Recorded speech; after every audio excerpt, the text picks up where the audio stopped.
what are some of the big benefits that people can get from, actually tracking what they're eating? For me, I think the biggest thing I see people discovering is just awareness around what they're getting in so they can kind of self meter, if you will. Most people don't really know what's in each food, especially like mixed food items.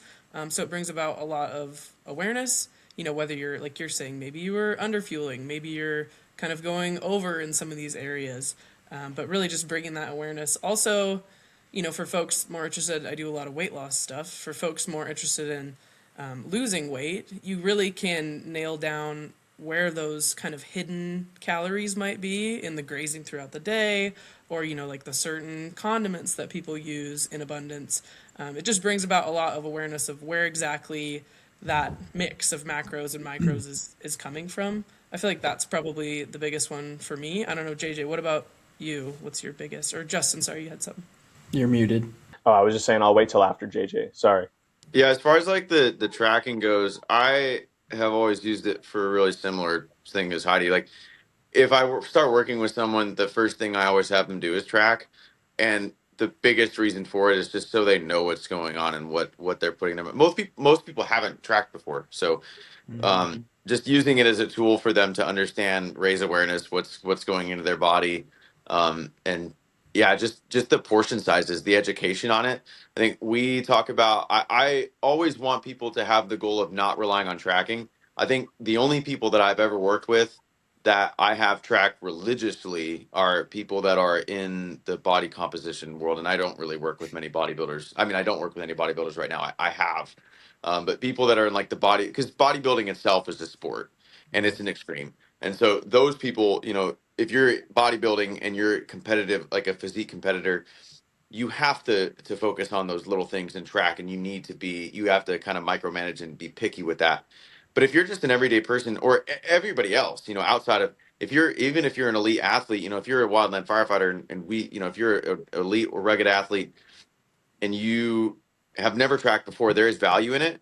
But then also the opposite, like making sure that you're still, we don't need to track everything, eating intuitively. Tracking food is a tool to be able to eat intuitively, to be able to look at something and say, oh, that's, 4 ounces of meat, or that's 2 tablespoons of peanut butter, because most people don't really understand how peanut butter works. Yeah. Like, there's portion sizes matter. So it's very educational to track your food and see what those portion sizes are, and get awareness around what are those foods that you gravitate toward as well too. Like you can look back, and this is something I'll do with clients where they had a rough couple days, and we'll look at those rough couple days compared to days where they were really on it. So they say, like, what were you doing on those really stressful days? What are some of those foods that you gravitate toward? What are some of the things you have to watch out for? Like for me, it's like those, like cookies, like Costco cookies are like crack for me. Like to this day, if there's a case of them in the house, like I just don't have them around. But like that's one of those things that I gravitate toward because of my past. So I'll gravitate toward those like really sugary things. um but tracking food allows people to understand that stuff more, so that I just use it as a tool with the ultimate goal. If you're like a wildland firefighter specifically and you've never done it, I think it's beneficial, but the ultimate goal is to not need it. And so using that to educate people on biofeedback and how they feel and how food makes them feel and how much they need is probably where, I mean, I see the most value in it there, but not long term. So Yeah, jumping off that, I was kind of curious. In the off season, I'm assuming a lot of your clientele and what you work with them on with the food tracking is that biofeedback, building the relationship so that they can behave intuitively on the fire line. Because obviously, like there's just scenarios each shift where you do not have control over what you're going to get that day, what's going to be in your lunch, what you're going to get at the chow line. So I was just kind of curious, based on your experience working with clients, how well does that education side of things in the off season bleed into the fire season? Do you see success pretty much right off the bat with people who have like successfully adhered to these principles and built that relationship? Or do you typically need to set them up with some guidelines or like do some added layer of like educational tools to give them a framework? Like what does that conversation look like? How does the feedback continue into the fire season? And how do you navigate that with your clients when they go from this scenario where they have 6 months of control right into a scenario where they really just kind of have to make do with the resources they have in front of them? I mean, that's a good question, because the transition is is difficult, to go from having all that control to having none. I think that can be difficult for a lot of people.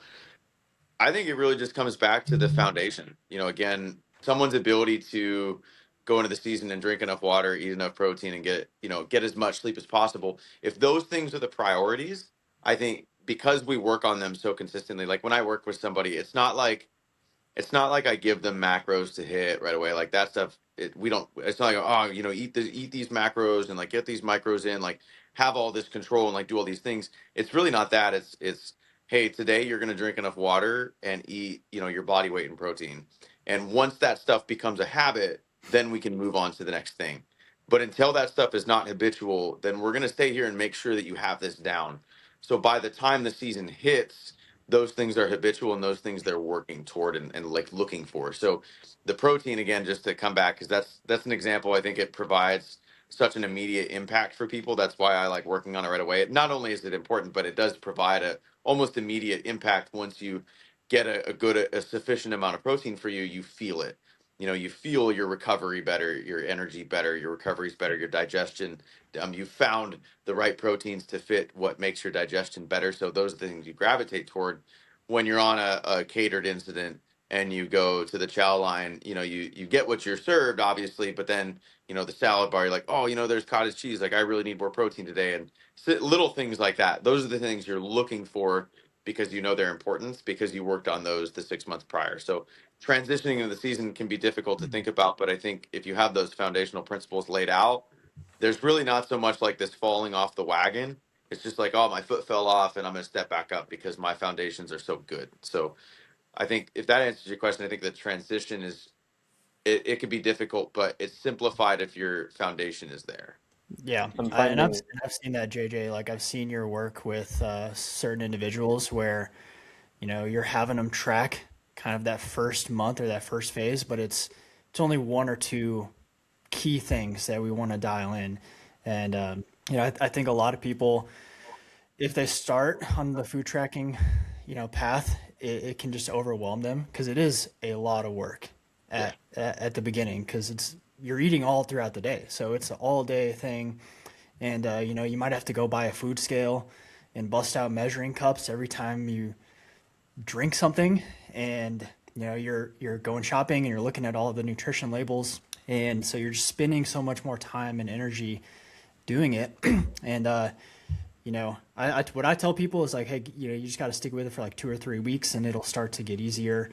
And you just start to, like you said, you just start to learn. Like you just kind of can look at and visualize, what a cup is, how many ounces this is.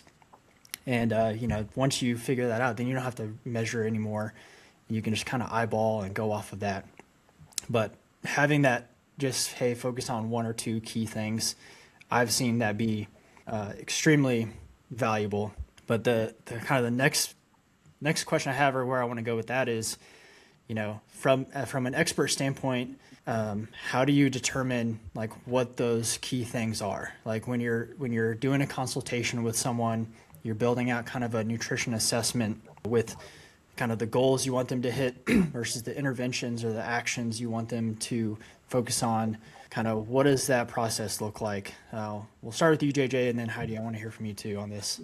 Yeah, I bet Heidi and I have a similar way that we do it just because of the education process. But one thing I'll say is really important that you had mentioned.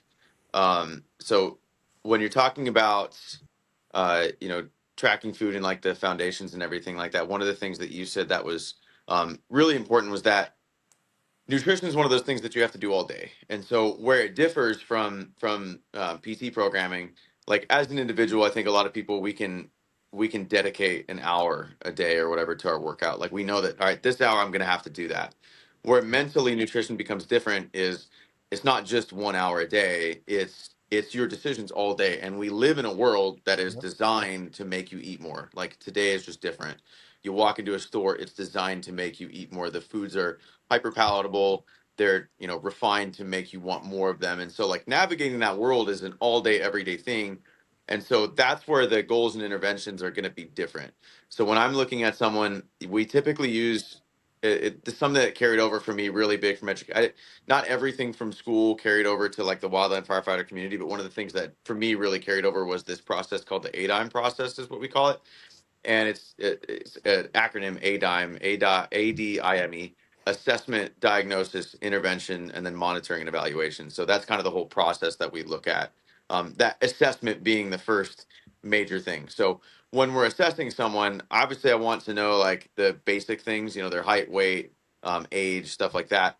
But I'm also looking at their diet history. Have they worked with a coach before? Is this their first time ever doing anything nutrition related whatsoever? Or are they kind of a pro at this? Have they been an athlete before? We have a client. I have a client who used to be a like a semi-pro soccer player, versus I have a client that's never in his life touched nutrition. So the goals and interventions are going to be different for those two people. This guy might be able to say, "Hey, let's work on we're going to get to micros a lot quicker." Whereas this guy, it's like, "Hey, just get 40 grams of protein with breakfast tomorrow. Like that's what I want from you." And we spend a month doing that. Yeah. So they're going to be different, but that assessment process is so important to see where they have been, what their progress has been. Even their social history is really important. What they do for work obviously is really important. Most of our clients do the same thing, but their off seasons look really different, and so Yeah. they are really different people. Um, you know what their family background is, what they did growing up, alcohol and tobacco use and caffeine intake, and like all these little things come into the assessment. I think are really important, and those determine what the goals are. And so those goals, though, they are not going to be. I don't think they're not going to be as progressive as a PT program. They're not going to be as. I don't think you progress as quick Yeah. for most people. So we might spend 2 weeks on, because this person was drinking 20 ounces of water a day. We'll probably spend longer. It's probably going to be a month or two of them like, hey, working up to a place where drinking 80 to 100 ounces a day. Whereas, a PT program, you might be, you could get 2 phases of a program done in 2 months. So it's just a different mindset to have, and the goals are going to be really different. They go hand in hand, but yeah, the goals and interventions are going to be really different. They're just going to be a lot more compact and like minute, I guess you could say. So.